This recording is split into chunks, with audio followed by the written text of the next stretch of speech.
Coming up, we have Brian Tuskan from Microsoft talking a little bit about the steep learning curve that you're going to have to go through in order to transition from law enforcement into the corporate world. We're also going to talk about ASIS and the certifications that they offer. And we're also going to talk a little bit about think before you retire and you move into the corporate world. You got to leave the past in the past and move forward into the future. That's what it's about. Coming up, Brian Tuskan.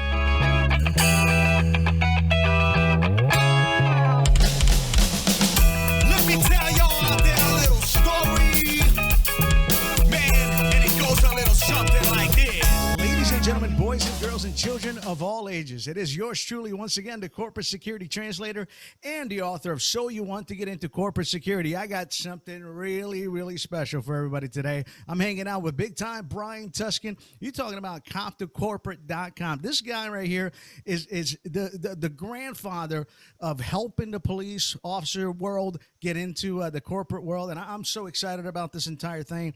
Spending a bunch of time with Microsoft as well, so he's going to be able to help us through the transition, and he's going to be able to help all the military, law enforcement, emergency services, and federal folks transition from what you're doing today right into the corporate world. Brian, what a pleasure, my friend. How are you today? Carlos, wow, what an introduction. I love your energy. Thank you for having me. Yeah, it's only for big time people like yourself, man. That's how I roll. I gotta keep it that way, man. But yeah, you're one of the coolest guys that I know. Listen, you're on LinkedIn. You've been doing this for a long time. Everything from blogs from 7 years ago. Nobody was doing this kind of stuff, man. All the way to now, cop to corporate, which I hope you talk a little bit about the stuff that you want to do with that website, man. I think it'll be super important for the folks that are transitioning today, and everything. But look, I could talk about you all day long, but I'd rather let you do it. So tell a little bit, man, to tell the folks about yourself and a little bit of your story. All right. Well, my first career was in law enforcement. I started off at 23. I was a police officer for the city and county of Honolulu. I grew up in Hawaii. A lot of people don't realize the Honolulu Police Department is a major city. It has over 2,000 police officers. A lot of people are surprised at the size of the department. So it's a metropolitan police department. Loved it working there. I did tons of cool stuff. From patrol, I went to special units. I was a ATV beach patrol, one of the best jobs I ever had. Yep. And then I got into the SWAT team. So I was in a full-time SWAT team. Loved the tactical work. It was much better shape then.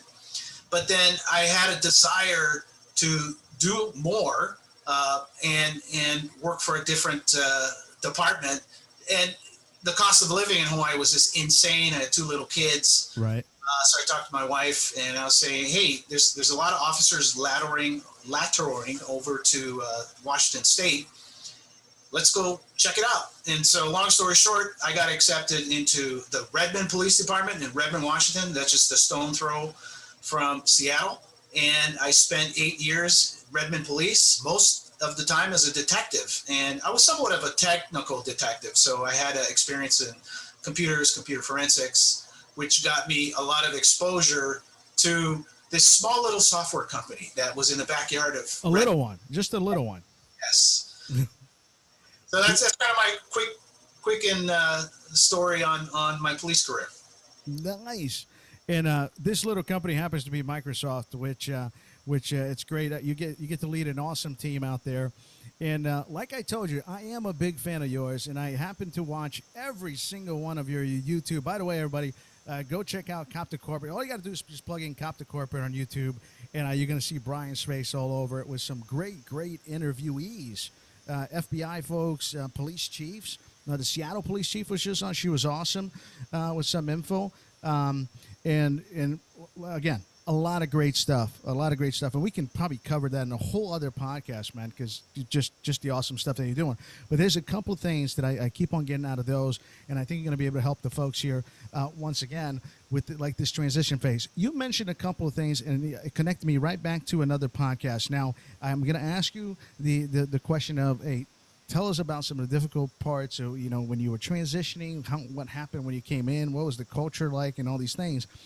But there was something that you mentioned about forensics, and I think her name was Kim from the FBI as well. When you interviewed her, that she said that she took some odd jobs that cops don't want to do, and she was able to parlay that into a corporate world thing. Now, you mentioned forensics, a couple of weird things that cops usually don't get involved with. But anyways, so first question, trust me, I got about 100 of them. But first question is, it's not easy. It's not easy to transfer to transition from law enforcement into the corporate world. Sometimes you got to learn some things. What were some of the things that for you right away you're like, oh man, this is no longer the cop world? Well, let's go back. It was actually Wendy Surikov, who was FBI supervisory special agent. If you check out my podcast or video cast, she gives an amazing story of her 25 years in the private sector. The public sector, and she took on some administrative roles where if you know the federal government, there's a criminal investigation role, but she did that most of her career and then went over to the administrative side doing EEOC and DOJ stuff. And although she felt like she was getting ridiculed from the real agents, right, gave her this skill set that was very transferable. And so when I told you I had experience in forensics and computers, a lot of that was self-taught. Back when I was in Hawaii, I was the first officer. So I'm dating myself, but it was, the late 80s, super late, but I got a laptop with no hard drive, right? There was a floppy disk. It was a Tandy. Oh, I remember the floppies.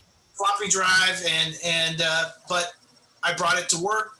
I started doing my reports. We had macros on these disks where I could form fill, so I could do a report faster than anyone. Right. And that to answer your question, the skill set that I built with that, I was able to do things faster and quicker. When I made my arrest, I was in and out because I was using technology. And I recall having some kind of old school officer going, "Hey kid, what is that?" And I'm like, "This is." The future. And so I bought a dot matrix printer. A bunch of other cops came in. We put our money together, bought this printer stand, and then we would all plug into our Tandy, dual hard drive laptop. Right. We'd start using technology. So I took that. I took some courses in college to learn about spreadsheets. This was even before Microsoft's Excel. There was something called Lotus 1-2-3, right? And right. Graphics before PowerPoint was ever around. And I had this knack for just being a good user. I wasn't like really big in developing coding, but I would use the stuff to give me this competitive advantage. And I kept on getting noticed and getting cool jobs. And so because of that technical background. So fast forward, I come to the city of Redmond, where Microsoft's in their backyard. Right. Full Microsoft shop. I used all of their suite, Windows 95. I was embedding photos within case reports, and people were telling me, "You can't do that." I go, "Well, let me ask the prosecutor." They said, "That's fine. This is the future, right?" Right. Put email statements for witnesses. They're like, "You can't do that. They have to have a signed signature." I asked the prosecutor, "Do you need a signed signature?" They said, "No, you can take it from their email, blah, blah, blah." So the point I'm trying to make is I leveraged the skills that I had, which was much beyond the base police skills you would have, which helped me propel into the private sector very easily. So I wouldn't say my transition was hard at all. Right. I just got hired, came in as an investigator, and snapped right in. Now, the biggest difference is culture. Right. So police culture, law enforcement culture, anyone that wore the badge knows it's a different culture. We think differently, we speak differently. Yep.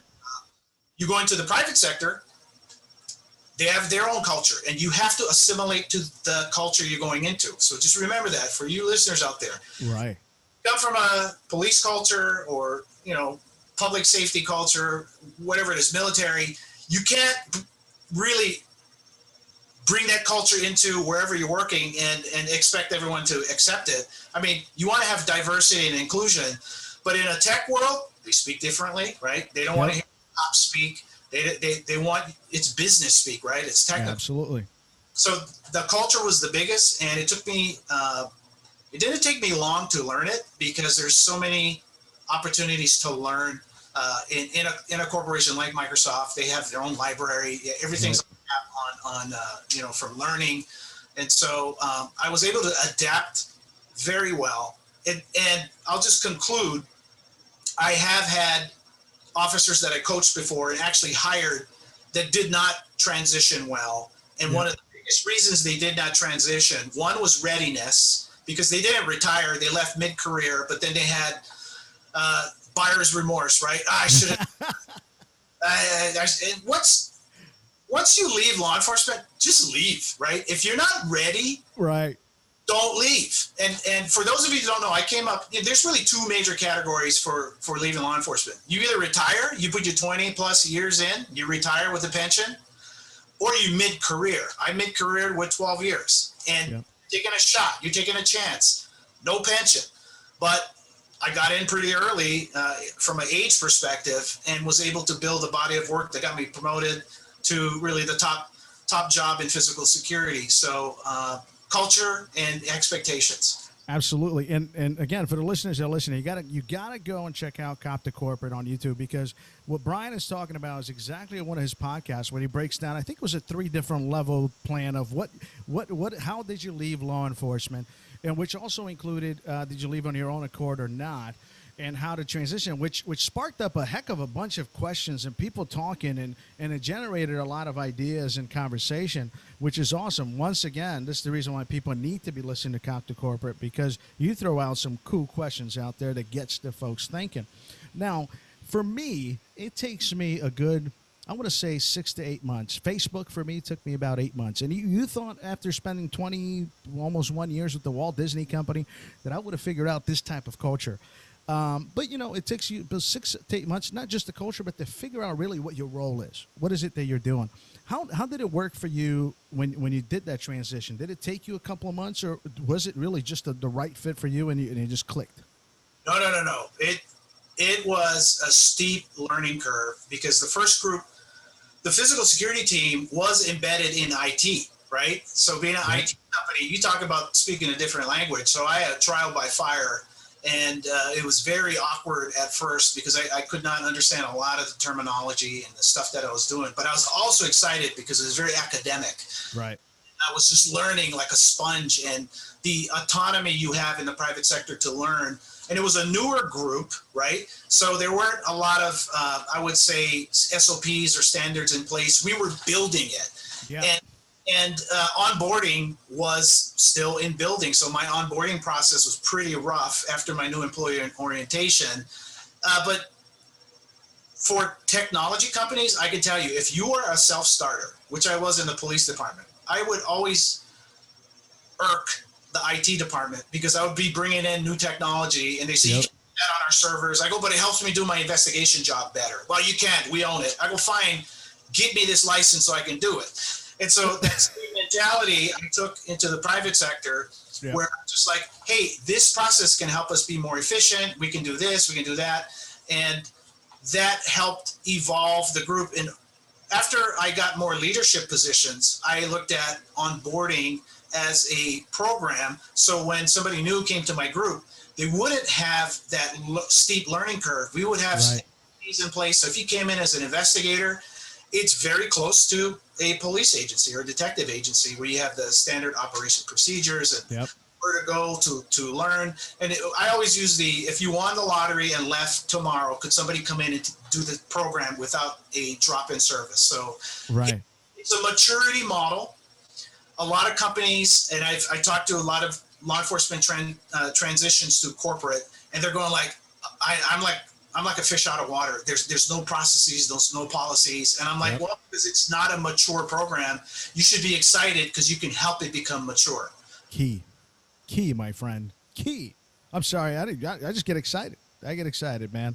There's a couple other things too I'm going to throw out real quick. And I just spoke to actually a retired police chief, and I said, hey, what do you know about, it's probably something that you came across. So what do you know about camera systems? What do you know about access control? What do you know about intrusion detection systems? What do you know about the software that all those manage and use? And what do you know? And he's like, that's it, Carlos. That's where I need to work. I need to work on those things as I get out in order to transition. Is that some of the stuff that you had to deal with, or you already knew that from when you were a cop? No, I actually did not know that. So I had to learn about it. But like I said, you don't have to reinvent the wheel. And this is where police that are out of their comfort zone just have to go find the right opportunity to learn. So I'll give you an example. What that chief told you really falls under the system security integration and hardware vertical or business.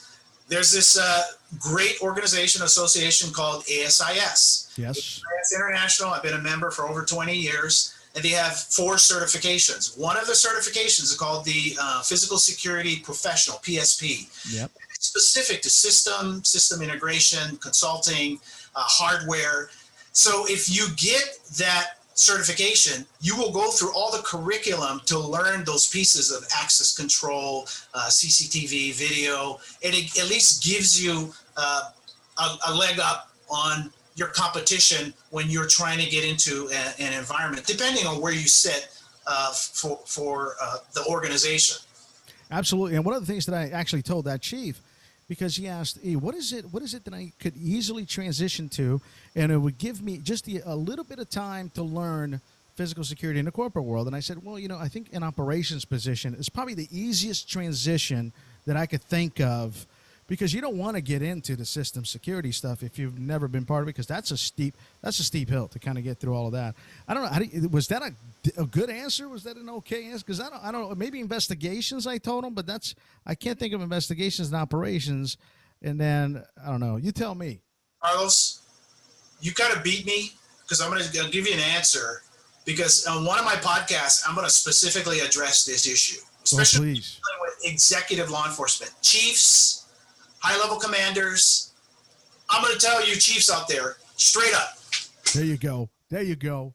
Unless you got the top job in the corporation you're working for, I'm talking the top job, the chief security officer, the head honcho, whatever it may be. Yep. Don't leave what you're doing. Because what I found out, and I wrote a blog about this, and I have empirical data and study, but it will not be released because it's all up here. Get it. I hear you. The higher level you sit in law enforcement as an executive, so chief, commander, the higher the level. Yep. You come in, say as an investigator, like you said, depending in the imaginary matrix or the tree, the bigger the gap from the executive level to the position you come in the corporate, the more problems you're going to have. And I'll tell you why. Because you have a chief that's used to being in charge, in the know, in front of the cameras, giving just being the executive. And then you say, well, I'm retired. I just want to take an investigator job or mid-level management job in security. I'll be fine. You know what? You're not going to be fine. You're going to be pissed off, because whoever you're working for, you're going to be like, they don't know what they're talking about. I got 30 years of experience. I should be running this show. And you're just going to be irritated. And just trust me on this. If you're an executive in law enforcement, don't take anything but an executive level role. Yep. Hold on. That's a clap. Got some claps for you. And I'll tell you why. There is such thing as being overqualified. And I didn't know that there was overqualified until I spent some time in corporate security, because you're going to be bored. And honestly, you're going to feel out of place. You're going to feel that you can't do much. You don't have a saying. And when you came from a place where you had all the saying, all of a sudden you got to start. You have to literally humble yourself to a point that you have to be super comfortable with that. Now, 2 things, and I'm going to bring back something that you mentioned earlier. You mentioned that it was easy for you to transition in a way because there was a steep hill, but you were able to learn because you were a learner. You wanted to be educated. You were hungry for the education. And that's what I tell folks all the time. If you're going to transition, then you're going to go back to like day one as a baby cop, let's say. And you're going to be hungry. You have to be hungry to go through almost that FTO program once again. Not like I had it in Florida, by the way. It's a different kind of FTO in. But you have to be that hungry and humble once again, and be able to listen, really listen, and be able to. As a matter of fact, you may go through 3 FTOs. All 3 of them will tell you how to do something totally different, as you know, Brian. And every time you're gonna have to shift. You're gonna have to mold yourself to that FTO just to get through the next round. But you're gonna learn a lot from it. Humbleness, man. That's what I heard from you as you were transitioning. You were humble. You were ready to study. And sometimes, and to be honest as well, I see some folks that are in those executive positions. They transfer. They just can't get down to that level of, I need to learn again. I don't, not all of them, by the way, not all of them, right? But I don't know. Well, I mean, I'll caveat it with, you could be, so for all you chiefs that are still listening right now and didn't just drop off and just think I'm just the idiot for saying what I said. If you do get in at the executive level position, and the reason why I say you shouldn't take anything less than that is because you're an executive and it's needed. There are skills at the executive level just from the knowledge that you have from over the years running an administration and the politics and the budgets, that they're soft skills that you won't have at that tactical level. So my recommendation would be you take that top level job, or at least high enough, and then you surround yourself with the subject matter experts, or SMEs as we call it. Yep. So say if you're a chief of a pretty good sized department, you come into a technology company as a chief security officer, you may not know anything about systems, right? You're going to bring in the right people, and you have that right leadership to give the organization what they need.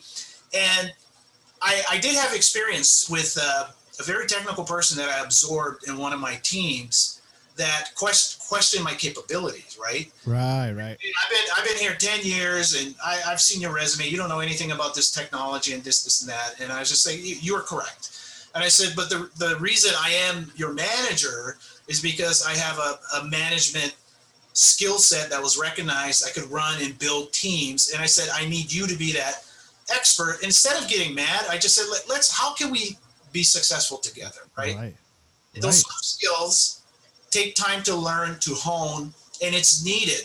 Now, if your mid-level career and you're technical and you have this thing to offer in the private sector, you can get some really good paying jobs in the private sector without any direct reports. You can just be an individual contributor as a program manager, and you have huge impact. And those transferable skills could be, you were in a police department and you were in charge of dispatch, and in charge of dispatch you had the remit of systems, right? Well, you should be asking the chief, let me go to all of these associations and join and learn and build all this body of work that you can transfer into the private sector. Absolutely. And like you, I'm also an ASIS member all the way back from Orlando, Florida, when we were dealing with a lot of parks and with all the folks out there. And I am also a CPP, and I believe you're right, man. A lot of the stuff that I learned is just hanging around with a lot of people that we would go to ASIS meetings. When I moved to California in 2015, one of the first things that I did was to find a local ASIS group, because I just wanted to find out what was going on in the area, and that's how I went from the sports entertainment industry, or the parks industry, into the tech world from AWS, and now with Facebook, and I was able to learn those things. So that's key. The ASIS is a great place for folks to go that are about to transition out or something like that, to start meeting some folks, getting some certifications, the old shaking hands and hugging babies, because those are the folks that are going to hire you. Those are the folks that you're going to have the opportunity to, and you got to rub elbows with them. Man. But listen, a lot of great stuff, and I'm, again, so excited to have you. Folks, if you haven't seen Compton Corporate, you got to go check that out. Just plug in Compton Corporate on YouTube, and I'm telling you, you're going to get a lot of good stuff. Or ComptonCorporate.com. There's going to be a lot of great stuff on there that Brian is coming out. Brian, I'm going to finish up with a question, the couple of nuggets to give the folks that are transitioning. But before we do that, I want you to tell people a little bit of what the website, man, is about, and really, what is it that you're doing for all the cops? And by the way, I don't think you only have to be a cop. I'm sure there's going to be a lot of great stuff there for all the military, emergency services, and federal folks that are transitioning. I think you're going to have a lot of great stuff, man. Tell us a little bit about that comp to corporate website. Yeah, absolutely. Let me kind of clarify why I'm very laser focused on law enforcement, right? Yep. I'm specific to law enforcement because it's such a unique business group or organization of professionals. Military, they have their own. There's a lot of resources for military. Yep. Lots of resources. Now you have military police, which would be relevant to cop to corporate. You could have emergency services. A lot of firefighters follow me because there are connections there. But I really focus to just this very, very narrow scope law enforcement community because, to be honest, there really isn't much out there. That's true. That is true. How I came up with this broader idea, like you, once people found out, hey, you're a former cop and now you're working for a large corporation, how do I do that? So I spent thousands of hours. I can't even imagine how many times I would help somebody with their resume and spend hours with them on how to transition. And it was fun, right? But I ran out of time helping people. But the theme I started hearing and stuff I started seeing were the same questions. Everybody had either the same type of questions or thoughts. And that's what I said, hey, I should start blogging about this. Yep. And then people ask me, hey, go check out this blog, right? Or, hey, I want to leave mid-career. Oh, check out this blog. So I started doing that. And then I got the website, which my ultimate goal, and I'm not even there yet, but if you go to cop2corporate.com and everything is free. Like my content, my IP is free. I like free dollars. Hold on. Free. And the reason I give it for free is like this is a community. So a lot of the ideas I get is from people that contribute to the community on LinkedIn and on cop2corporate.com. But what it does is it gives you a one-stop shop. You click on cop2corporate.com. You're a cop, law enforcement, federal, whatever. You're looking to leave. Where do I start? And then it'll have vignettes, it'll have videos, it'll have blogs. It will get you to where you need to go. I have like a job resource page where you can go to paid services. You know, they're vetted. I don't get a cut from them, but there are some people that just can't do their own resume or they don't know how to interview well. So you hire a professional, a coach that works with cops that know how to get you to the front of the line. So ultimately, that's what the website is. When I'm completely done with it, it'll probably take me several years, any officer or emergency services or military could go to it and find a comprehensive, almost like an online guidebook to guide you through wherever you are in your career to transition successfully to the private sector with advice from people that had challenges, right? Yep. And avoid those challenges. I've had so many stories where I've told someone, be careful of doing this if you leave. And they're like, oh, yeah, I know. And it just was a train wreck, right? Right. So, yeah. Again, I'm a big fan, and what you're doing for the community is incredible. And to find time, you know, I don't have time either. And my wife, a lot of times, and I'm sure maybe your wife is the same way, but she's like, hey, you know, you have a family too. And but it's important, and it's something that you said a little bit earlier, that it is dear to your heart. And it's something that it's important to you, important to your soul, and that's why you do it, man. And I'm super happy to have someone like you doing those kinds of things for the great folks out there. So, got a couple of minutes left, and I usually like to leave with a couple of tidbits for the folks that are transitioning from the military, law enforcement, emergency services, and federal folks in those careers into the corporate world. If there is a couple of little tidbits, one, whatever it is, that they should be thinking about today as they transition, what are those things? I would say the main thing, regardless where you are in your career, if you're at a mid-career or you only spent a couple of years in law enforcement, all the way up to 25 years retirement, you just have to be ready. You will know when you're ready. And just when I say ready, the ready means if I quit, even if I only have 10 years in the force, I am not going back. Like, I will find something else, but I'm going to give this corporate shot like 100%. It's not going to be like, 99%, 100%. So that readiness and commitment to go for it. If you're not ready, then don't do it, right? Like, I've seen too many horror stories where someone left at 10 years, they had regrets, they ended up going back, they couldn't get the same position, or the union pushback saying, hey, you can't come back. You have to start off as a rookie. And they just weren't thinking things through. Don't get emotional. Don't make an emotional decision to cut the cord. Once you're ready, you'll know. And it will be a great feeling, because when I knew I was ready and I got my job offer, I never looked back. Man, I'll tell you, there's a lot of folks that are trying to build their future by thinking of the past. And you cannot do that. If you want to do really well in the corporate world, you have to let go of the old days of kicking down doors and you know, and everything else. I used to say guns, guns, guns, and kicking out doors. Let that go. First of all, you're never going to use that in the corporate world. But some people have those feelings. There's a podcast that I did with Altaf Bora from the military, and he was a special forces guy. And he it's hard for him to get over those days of being special forces. So I can see how you would say that, man, if you were there for a long time as a cop, it's hard. It is hard to let go of those feelings and what your heart feels. And then you get to the corporate world and it's like, oh, this is it? You know? Yeah, you have to be ready. I'm glad you brought that up, because people, you know, I've jumped out of helicopters, right? I was on I was, you know, entry, hitting doors and all that kind of fun stuff. But it's an experience. I'm glad I have experienced that. But there's other things that excite me in the private sector. I know I will never make an arrest again. I'll never break down a door for my job. If the SWAT team is needed, we're not going to have a SWAT team in the corporate world. You call the cops for that, right? That's right. But if you can't give that up, then just stay and then, you know, enjoy. But as you know, there are some sports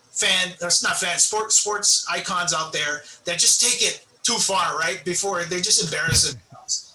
I would say, just when you're ready, go look at it. It was in the past, and try not to, in the private sector. My good friend, Brian Reich, he's a CSO, and he gives advice on transition. He actually said, I was on an ASIS webinar, something about, no one cares if you made 40 arrests or you took gang units or whatnot. They really don't care. They want to know, what can you do to help my business, right? Right. And so if that's what floats your boat, that status of being that cop, then just stay as a cop. But if you're able to get rid of it, fine. And I'll conclude with Tim Williams. Tim was a former police officer. I met him on one of my posts where he talked about, he had no problem just going home and being Tim. He wasn't Tim the cop, you know, off duty. He was just Tim. And he transitioned mid-career, and I believe he's a security director or manager for FedEx, and just happy as a clam because he was able to have his police side of him, but also, hey, I'm Tim. This is me. If you have your whole identity locked into your law enforcement career, it's going to be hard to transition. It is going to be hard, and that is true. Brian, thank you very much for your time. I'm sure that we could go on forever. I have a feeling that I could put up a subject, and you and I could go on it forever and ever and ever. You are an awesome human being, my friend. Thank you for all you're doing to the cops, for the cops out there too. Yeah, I was born in Brazil, so you got to give me a break for the cops out there, bud. And I'm excited. So we're going to close this out. Thank you very much for your time. We'll probably set up another time, maybe do this a little bit longer in a different format of some kind, and talk more about life. But thank you, sir. Thank you for your time. I appreciate it. And thank you, Carlos, for what you're doing for law enforcement, military, and emergency services. Really appreciate it. Yeah, we are trying our best, right? We're trying our best. So, hey, everybody. So, again, that was Brian Tuskan. We're just hanging out, talking about a bunch of great things. Look, I got some notes here. You're talking about ASIS. Think about your transition. Be ready when the time comes. It's a steep learning, all right? Steep learning, but you can do it. I know you can. So, for me, the corporate security translator and the author of So You Want to Get Into Corporate Security, and big time Brian Tuskan. We're going to say goodbye. Take care, everybody. We'll see ya. Bye-bye.